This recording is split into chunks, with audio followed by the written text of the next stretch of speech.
কুড়িগ্রামের রৌমারীর বড়াইবাড়ি সীমান্ত দিয়ে ১৪ জনকে পুশ ইন করার সময় গ্রামবাসী এবং বিজিবির বাধার মুখে পড়ে বিএসএফ। সে সময় তারা সাউন্ড গ্রেনেড নিক্ষেপ করে।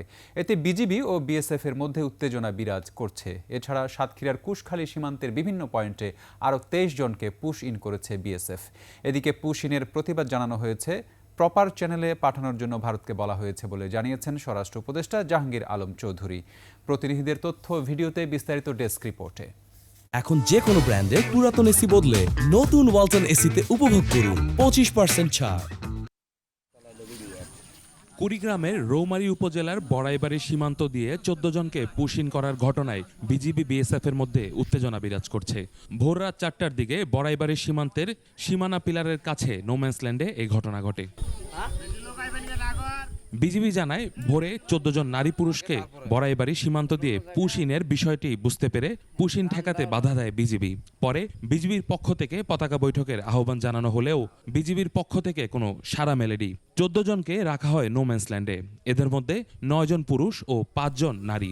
তারা ভারতের বান্দরবান জেলার বাসিন্দা বলে প্রাথমিকভাবে জানা গেছে।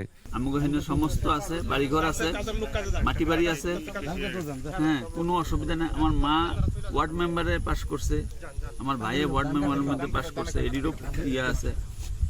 কাগজপত্র মানে ডিটেনশন ক্যাম্পের তো কিছু কাগজে আনতে দেয় না। এ ঘটনাকে কেন্দ্র করে সীমান্তে বিএসএফ কয়েক রাউন্ড গুলি ছোড়ে বলে অভিযোগ স্থানীয়দের। পুশ ইন ঠেকাতে এলাকাবাসীর সহায়তায় বড়াইছড়ি বিজিবি ক্যাম্পের সদস্যরা কঠোর অবস্থানে রয়েছে।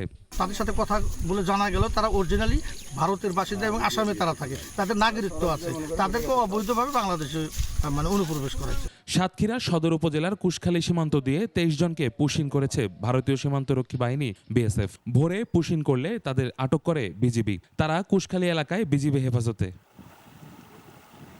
এ ঘটনার পর প্রতিবাদ জানিয়ে কুশখালী বিওপির বিজিবির প্রতিনিধি দল ভারতীয় কৌজুরি ক্যাম্পের বিএসএফ এর সঙ্গে কথা বলে আটকদের পরিচয় নিশ্চিত করার পর পরিবারের কাছে হস্তান্তর করা হবে বলে জানায় বিজিবি। এদিকে স্বরাষ্ট্র উপদেষ্টা জাহাঙ্গীর আলম চৌধুরী জানান, দেশে পুশিনের সংখ্যা বাড়লেও সীমান্ত শতভাগ সুরক্ষিত। তিনি বলেন, পুশিনের প্রতিবাদ জানিয়ে ভারতকে প্রপার চ্যানেলে লোক পাঠাতে বলা হয়েছে। ভারতকে যে তোমরা প্রপার চ্যানেলে পাঠাও। আমরা যেমন যারা অন্যান্য দেশে যারা আমাদের দেশে অবৈধভাবে থাকে তাদের আমরা কিন্তু প্রপার চ্যানেল একটা আছে ওইটার ভাবে পাঠাই, বাট ওনারা এটা করতেছে না। বাট এই জন্য আমরা তাদেরকে বলতেছি যে তোমরা প্রপারভাবে পাঠাও। সে যদি আমার দেশের নাগরিক হয় আমরা অবশ্যই তারে আমরা অ্যাকসেপ্ট করব। সম্প্রতি বাংলাদেশের বিভিন্ন সীমান্ত দিয়ে প্রায় প্রতিদিনই পুশ ইন করছে বিএসএফ। ইউসুফ হাসান নাইম, ২১ টেলিভিশন।